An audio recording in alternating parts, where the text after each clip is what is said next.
We are in Long Island. We're back in my hometown, or not rather hometown. We're back in my home state, New York, Long Island specifically. Staying with some friends that are also clients of ours, coaching clients, fitness coaching clients, a husband and a wife, and they happen to also go to the church that me and Nicole used to go to, and I've been going to for years. If you want to look them up, Access Medford. Wonderful church. They are rooted in Assemblies of God, but they're pretty much a non-denominational church.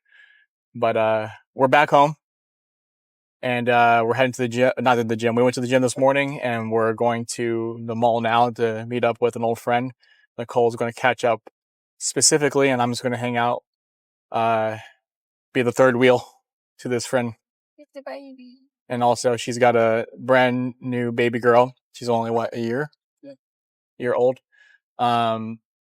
So I'll be on baby duty while they have their hangout. But I wanted to talk to you guys about something that I actually was just talking to with one of my current clients about. One of my clients, I'm not going to name names, obviously. Let's keep it confidential. Had a bad week this week. It's only Tuesday, or actually, no, it's Wednesday, right? Wednesday. He started off on a bad note this week because he had a bad weekend, or rather a too good of a weekend. He had a really good weekend, and that weekend was prolonged. And because of that prolonged fun weekend, it destroyed the beginning of his week. And I'm sure we've all experienced that. I've experienced that, especially during college. Not a lot. I wasn't much of a partier, but I'm sure we've all had those weeks. Even if you weren't up partying and drinking, I'm sure you've had those weeks. Right, on 495.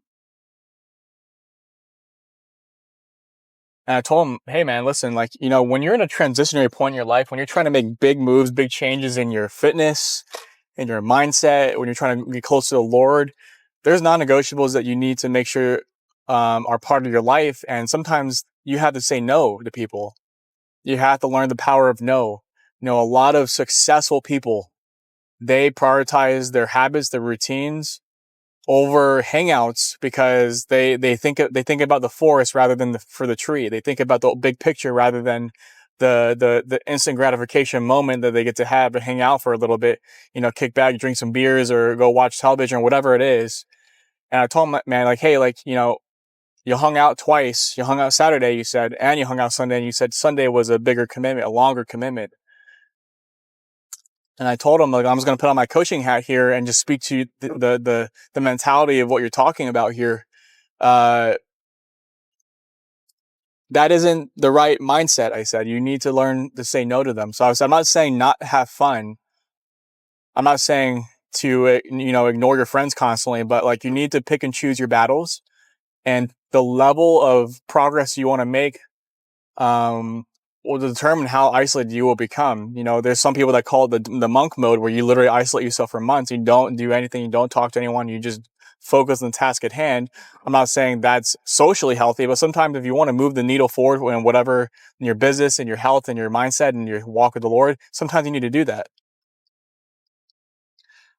So he totally agreed, and he said that I definitely should have said no to one of them. He said I really should have said no to the Sunday hangout, especially since that was the longer one. He said that's the day he likes to meal prep. He likes to take the meal plan that I give him and meal prep it. And he just gets clothes in order, do his laundry, whatever, and just getting his week ready for the next day. And it didn't work out in his favor, and he started the week off really, really slow. So just, take it from me, guys. Learn the power of no. Say no to people, even if it's a good thing, like hanging out with friends, and learn to prioritize yourself and fill your own cup. And you'll go so much farther in life. Okay, so I also want to talk about the 40 Days and Nights project.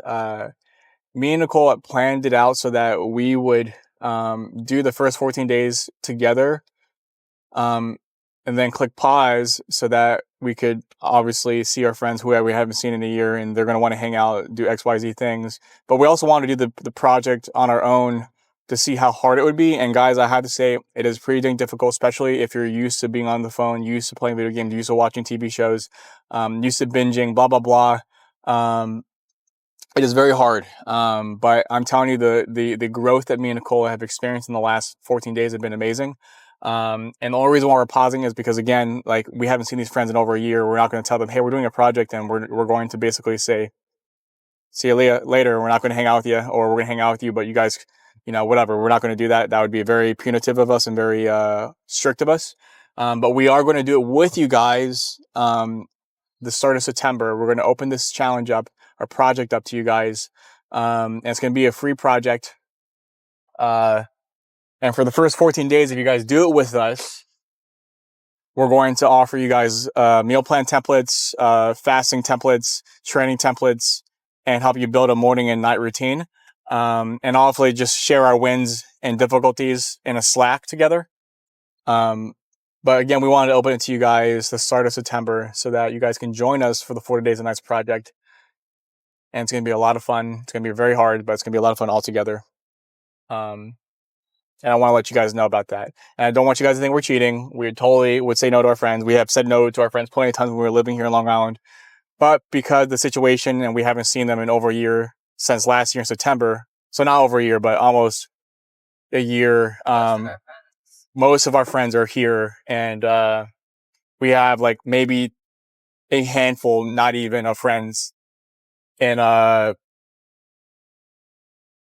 Carolina. So now that we're back home in Long Island, we just want to make sure that we celebrate, hang out, and make memories. But yeah, that's pretty much it, guys. So learn the power of no. It's hard to say no. And if you have to constantly say no to friends that are trying to get you to do things that are contrary to what you're trying to do with your life and contrary to who you're trying to become, the 2.0 version of yourself, the best man or woman of God that you're trying to be, then you might want to think about getting a new friend group. I know it's harsh advice, but that's the reality of it. So I appreciate you guys staying tuned. Appreciate you guys keeping up with the channel. Make sure to subscribe. And if you guys want help, like I did with my one client that I had to teach, the power of no and encourage him to say no, reach out to me. We're going to drop a link in the bottom so you guys can follow me on Instagram. We can have a conversation there, talk about how it could help you with your diet, your nutrition, your training, whatever way. And anyways, that's it. I'm here to serve. God bless. Talk to you guys soon. Peace.